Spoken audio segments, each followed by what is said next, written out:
Welcome back to Couch Talk, everybody. I'm Joe, and I just got out of the Thursday. Hi, Joseph. I'm sorry. I'm in the middle of something. I love you.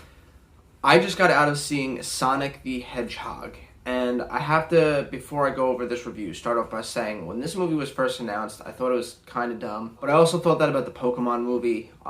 It just seemed like something that wouldn't work in a live-action form, just like the rest of the animes they try to adapt and never work. Sometimes things are better just left as a cartoon or a video game. But then the Pokemon movie came out, and it wound up working, and it won me over, and I thought it was really enjoyable. I didn't think it was amazing, but I thought it was pretty good. So the Sonic movie coming out, I started to say to myself, you know what? I wound up liking the Pokemon movie, so let me give this the benefit of the doubt, and I would hold my reserve until the trailer. And as we all know, when the trailer dropped, it was a nightmare, and not just because I thought that the story looked bad or anything. I mean, it's a kid's movie, but the design that they used for this live-action Sonic was horrendous. Part of me feels like they wanted to go the route of starting him off as like almost like a cartoon in the beginning of the movie, and then when he comes to the real world, his cartoon version transforms into what a real-life version would look like. But after getting the blowback that they got from the trailer reaction from everybody, they did the right thing and took their money, and they dumped like another $10 million or so into redesigning the character to make him look better. And thank God, because once that second trailer came out, it looked a lot better. I still was on reserve because the story didn't look like anything crazy good. But again, it's a kid's movie. It's based off a video game, so I lower my expectations. But I do have to admit that I had a little bit more faith than I think the average person, because in my mind, normally in Hollywood, when people drop a trailer early, it's to get, reactions, to see what people are thinking about the trailer. Do they put a lot of money in for advertisement? Because advertisement is a lot.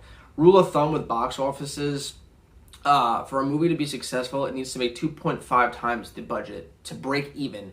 So if a movie's $100 million, it needs to make $250 million just to break even, and then everything north of that is profit. And the reason that it needs 2.5% of its budget is because it also has to take into consideration that they need to make their money back for advertisement, because it is a lot of money to advertise a movie.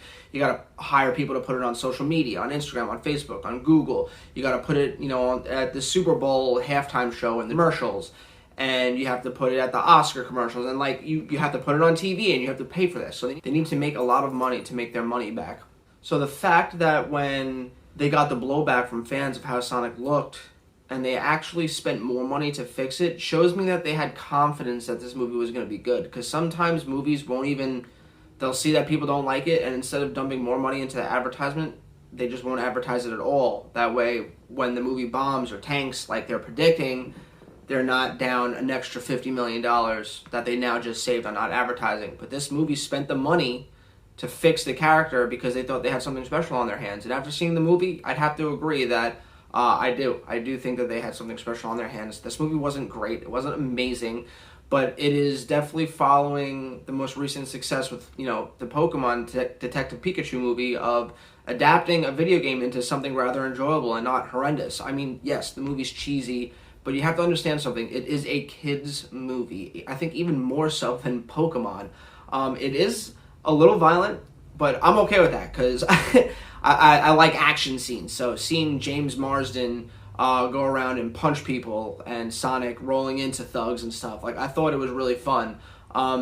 This movie stars Ben Schwartz. He was most notably known for Parks and Recreation. He is the voice of Sonic, and then you got James Marsden, who's playing the sheriff that's helping Sonic try and get to his destination. I don't want to spoil too much. And then you got Jim Carrey playing Dr. Robotnik. Now, I gotta say, he is literally the perfect casting, because from what I remember from the video games, Dr. Robotnik was always this cheesy, quirky villain, you know what I'm saying? Those old school, 1990s Sunday morning cartoons villains, and he played the role really well, and you could tell that Jim Carrey was having a lot of fun in this movie. He was so cheesy, to the point where I'm it's bad but good bad, and all the kids in the audience loved it. And I just like seeing actors make a comeback, so I like seeing him come back and not just hone it in for a paycheck. He actually tried, and it looked like he was having a lot of fun. And it's like I always say, if actors are having fun on the role, chances are we're going to have fun watching him act in that role. Ben Schwartz's voiceover was really good. I had no problems with it. I haven't really seen him in anything other than Parks and Rec, but you could tell from interviews with the character and everything that he had a good time being there and playing this role. And I kind of forgot that I was listening to Ben Schwartz from Parks and Rec, and I just really accepted the fact that, yeah, this is the voice of Sonic now, and I'm really with it. And James Marsden, I gotta say, I'm getting sick and tired of that guy getting cast in movies where he gets killed. He dies in everything. He dies in X-Men. Off the top of my head, I can't think of what else he died. He was in the Nicholas Sparks movie where he died. He actually had a commercial that Mark Wahlberg produced and filmed, and he actually asks Mark Wahlberg to stop casting him in movies where he's dying, and Mark Wahlberg was like, oh, you're just so good at it. So when he was cast in this movie, I half was like, oh, they're going to kill him. And I won't go into any spoilers about where it ends, but honestly, this is the best I've seen James Marsden in a long time. I didn't really like him in X-Men that much. I was a big X-Men fan growing up, and they really did a huge disservice to his character and really sidelined him when he's supposed to technically be like the leader. So I've never really seen him in anything that I was really like, wow, I really like James Marsden. And then he came out with Westworld, and I really liked him in that. He dies in that. And then he was cast in this, and I've never really seen him in a role like this other than the movie Sex Drive, where he plays a really relentlessly funny brother of the main character of the movie. And this was kind of in tone with that, but I haven't seen that in like 15 years from him. So seeing him in this role was really refreshing and really fun. I really liked him as the sheriff. I believed his character. He was also a little cheesy too, but again, they're playing into like the kids, like it's kids humor, but they do sprinkle a little bit of stuff in there for the adults to laugh at. Things that went over, like the kid I was with, I went with my godson, my best friend's son, and his two sons actually, and there were scenes where they were not laughing at all, and I was hysterical, and my buddy John was hysterical. So there's a little bit in there for everything, and I think the special effects were great. The story was not great, but it wasn't bad either. It was there to service the characters. The characters were not there to service the story. They wanted to make the story about this man befriending this creature and trying to help him get back to his home, and then they had to think of something quick to like make sense around all of it. So they made this like little story that you don't really care about. It's really just, James Marsden's trying to get Sonic from point A to point B, and you got Dr. Robotnik trying to stop them and capture Sonic because he wants to experiment on him and figure out how to capture his power. It's pretty basic, but like I said, I had a lot of fun. I laughed a lot more than I thought I was going to.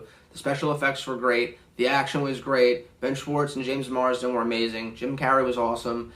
If you've ever played a Sonic game before and you somewhat even enjoyed it a little bit, I would definitely recommend going out and seeing this movie. Like I said, it's nothing perfect, but it's not a letdown like 95% of the other video game movies that are adapted nowadays.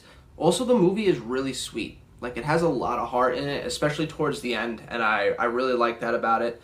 A lot of video games movies won't do that, but like the prior Detective Pikachu, and now this, I like when they splash a little bit of heart into it and like kind of like a lesson for kids to learn and stuff. This one's more or less, stick up for your friends, do the right thing, and I really like that. Overall, in terms of a review, I'm going to give this movie an 8 out of 10. This movie knew what it was going into it. It's a kid's movie. It has a little bit for everybody. But overall, I really enjoyed it. It did exactly what it wanted to, and if you haven't seen this movie yet and you've been on the fence about it, I would recommend going to see it because it is funny, it is a good time.